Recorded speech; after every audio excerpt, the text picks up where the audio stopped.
زمانہ جاہلیت میں لوگ اپنی معصوم بچیوں کو سامنے بٹھا کر قبر کھودتے تھے، پھر اس بچی کے ہاتھ میں گڑیا دے کر، اسے مٹھائی کا ٹکڑا تھما کر، اسے نیلے پیلے سرخ رنگ کے کپڑے دے کر اسے قبر میں بٹھا دیتے تھے۔ بچی اسے کھیل سمجھتی تھی، وہ قبر میں کپڑوں، مٹھائی کے ٹکڑے اور گڑیا کے ساتھ کھیلنے لگتی تھی۔ پھر یہ لوگ اچانک سے کھیلتی، مسکراتی اور کھلکھلاتی بچی پر ریت اور مٹی ڈالنے لگتے تھے۔ بچی شروع میں بھی اسے بھی کھیل ہی سمجھتی تھی، لیکن جب ریت اس کی گردن تک پہنچ جاتی تو وہ گھبرا کر اپنے والد، اپنی ماں کو آوازیں دینے لگتی تھی، لیکن ظالم والد مٹی ڈالنے کی رفتار میں اضافہ کر دیتا تھا۔ یہ لوگ اس قبیحہ عمل کے بعد واپس جاتے تھے تو ان معصوم بچیوں کی سسکیاں گھروں کے دروازے تک ان کا پیچھا کرتی تھیں، لیکن ان ظالموں کے دلوں پر تالے تھے، ان کے دل نرم نہیں ہوتے تھے۔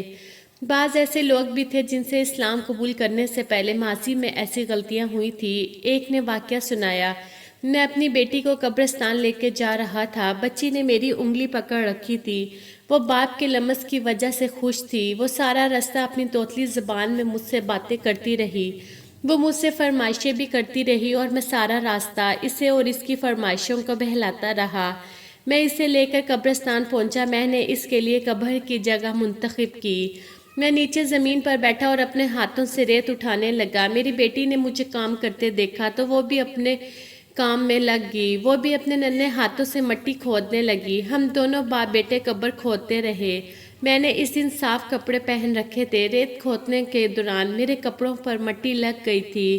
میری بیٹی نے کپڑوں پر مٹی دیکھی تو اس نے اپنے ہاتھ جھاڑے، اپنے ہاتھ اپنی قمیص کے ساتھ پوچھے اور میری قمیص سے ریت جھاڑنے لگی۔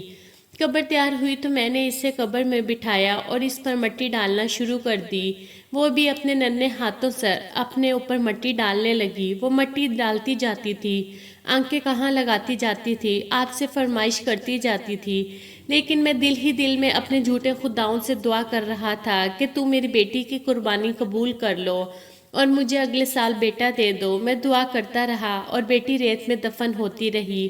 میں نے آخر میں جب اس کے سر پہ مٹی ڈالنا شروع کی تو اس نے خوفزدہ نظروں سے میری طرف دیکھا اور مجھ سے توتلی زبان میں پوچھا، ابا آپ پر میری جان قربان، آپ مجھے ریت میں کیوں دفن کر رہے ہیں؟ میں نے اپنے دل کو پتھر بنا لیا اور دونوں ہاتھوں سے تیزی سے قبر پر ریت پھینکنے لگا۔ میری بیٹی روتی رہی، چیختی رہی، دہائیاں دیتی رہی، لیکن میں نے اسے ریت میں زندہ دفن کر دیا۔ یہ وہ نقطہ تھا جہاں رحمت للعالمین صلی اللہ علیہ وآلہ وسلم کا حوصلہ جواب دے گیا۔ آپ صلی اللہ علیہ وآلہ وسلم کی ہچکی بن گئی، داڑھی مبارک آنسوں سے تر ہو گئی اور آواز حلق مبارک میں گولہ بن کر پھنسنے لگی۔ وہ شخص دہاڑے مار مار کر رو رہا تھا اور رحمت للعالمین صلی اللہ علیہ وآلہ وسلم ہچکیاں لے رہے تھے۔ اس نے اللہ کے رسول صلی اللہ علیہ وآلہ وسلم سے پوچھا، یا رسول اللہ صلی اللہ علیہ وآلہ وسلم، کیا میرا یہ گناہ بھی معاف ہو جائے گا؟ رحمت للعالمین صلی اللہ علیہ وآلہ وسلم کی آنکھوں سے اشکوں کی نہریں بہہ رہی تھیں۔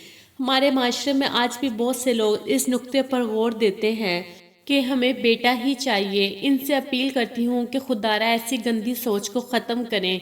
دیکھا جائے تو تقریباً لڑکیاں ہی ہوتی ہیں جو ماں باپ کی اصل قدر کرتی ہیں۔ پلیز ویڈیو اچھی لگی ہو تو میرے چینل کو سبسکرائب کر لیں۔